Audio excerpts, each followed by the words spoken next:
Et yo mes chers monégascous, c'est Oxelem, comment allez-vous? Bah écoutez, comme d'habitude pour ma part, ça va super, avec le soleil qui rend vraiment de bonne humeur. Du coup, grâce à ça, je pourrais faire un débrief vraiment dans de bonnes conditions, mais pas un débrief non plus flamboyant, comme le match hier n'était pas flamboyant.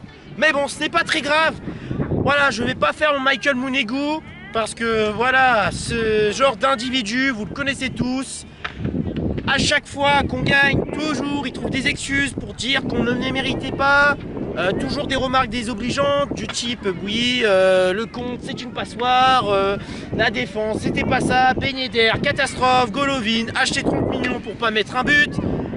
Même s'il est milieu offensif, bon, il dit ça voilà, comme si c'était un attaquant, alors que c'est un milieu offensif, et surtout que le milieu offensif, ce n'est pas son rôle de marquer, mais plutôt de faire des passes décisives et de créer le jeu. Toujours, il dit oui, mais le PSG c'est normal, ils étaient nuls, ils sont pas dans leur prime, ils sont pas dans leur assiette. À un moment donné, c'est bon, faut arrêter les conneries. Moi, personnellement, ce genre d'individu, je n'y réponds plus parce que vraiment, c'est compliqué quand il répond. Il est complètement à côté de la plaque.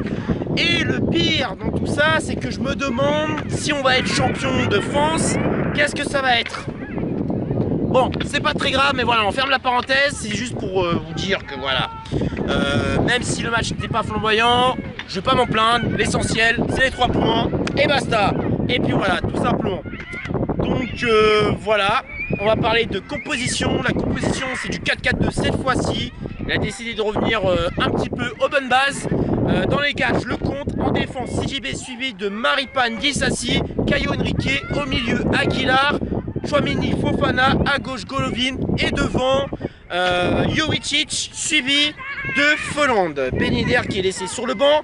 Et surtout qui a eu des blessés. Alors la première mi-temps a été vraiment catastrophique. Vraiment, il y a eu beaucoup de déchets dans la finition, dans les passes, dans la technique. Ils ont pris énormément de temps, surtout que Golovin, il a eu une belle passe, un beau petit caviar. Au lieu de frapper rapidement, il a contrôlé. Alors, c'est vrai que c'est bien, c'est toujours mieux de, voilà, de s'appliquer, de faire une petite touche, s'appliquer, d'ajuster. C'est vrai, c'est souvent mieux. Mais quand il y a une meilleure décision, quand il y a un meilleur timing, il faut toujours frapper en première intention et surtout du pied gauche. Voilà, il n'est pas mauvais alors que de nature c'est un droitier. Et surtout à vous portant, surtout souvenez-vous face à Nice, le gros missile qu'il a mis du pied gauche en pleine lucarne, à limite angle fermé. Alors imaginez à vous portant, je sais pas, il a merdé. Il a merdé, Jovicic aussi. Folland aussi, aïe aïe aïe, c'était pas fameux à voir. Après certes, je veux bien savoir que Angers, c'est souvent difficile de les jouer chez eux à l'extérieur. Mais là vraiment, je sais pas. Ah ouais là, franchement, pour ma part, la première mi-temps, là c'est toujours comme ça. C'est toujours les premières mi-temps qui sont merdiques. Mais à la deuxième, ça va un petit peu mieux. Mais la deuxième mi-temps n'était pas non plus flamboyante. Donc pour ma part, la première mi-temps est logiquement monégasque, même s'il y a eu du déchet un petit peu de partout. La deuxième était largement meilleure. Et là, comme on a vu la magnifique passe de Fofana, une belle passe pour Ben Yedder. Et puis Ben Yedder qui fait un petit piqué.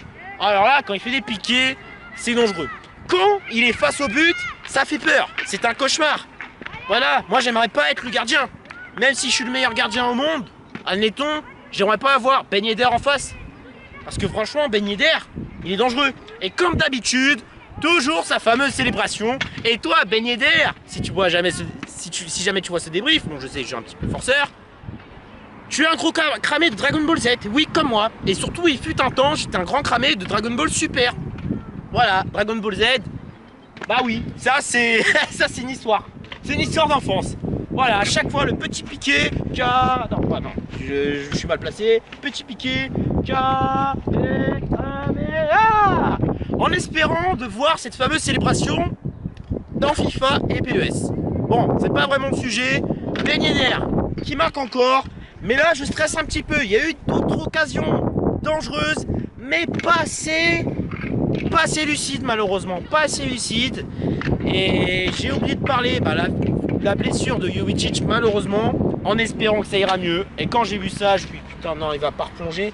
Mais pourtant Jovetic, il a bien duré quand même. Franchement, faut dire ce qu'il a bien duré en une saison.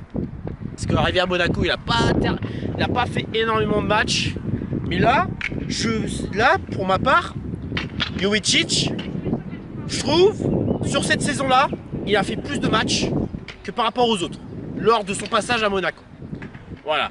Bon, en espérant qu'il ira mieux, puis en espérant que Monaco soit bien préparé, surtout face au match de dimanche. Mais là, avant de finir, on va passer au top et flop.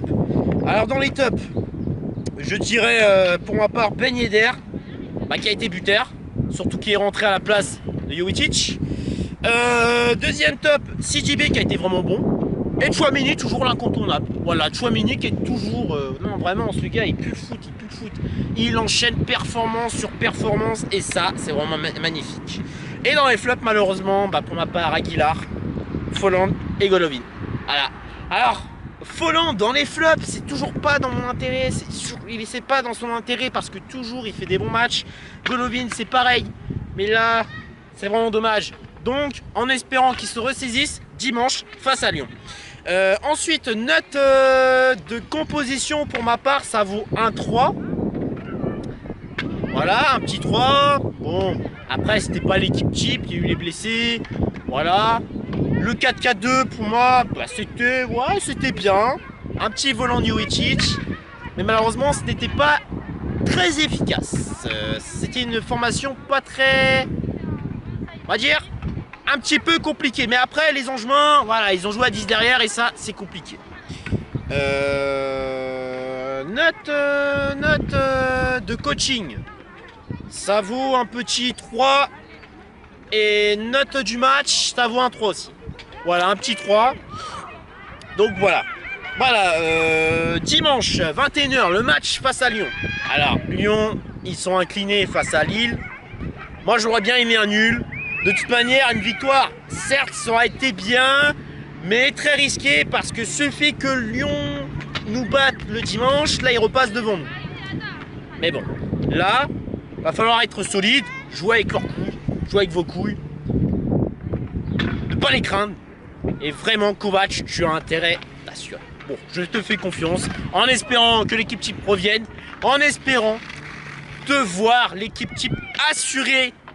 Franchement, c'est important, vous avez intérêt d'assurer. Si vous assurez, on pourra toujours espérer plus si affinité. Voilà.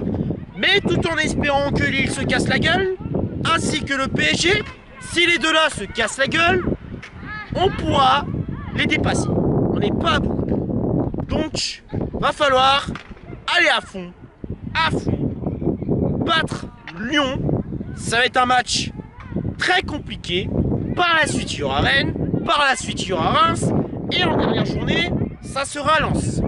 Donc, si vous battez ces équipes-là, les plus difficiles, on pourra espérer plus si affinité.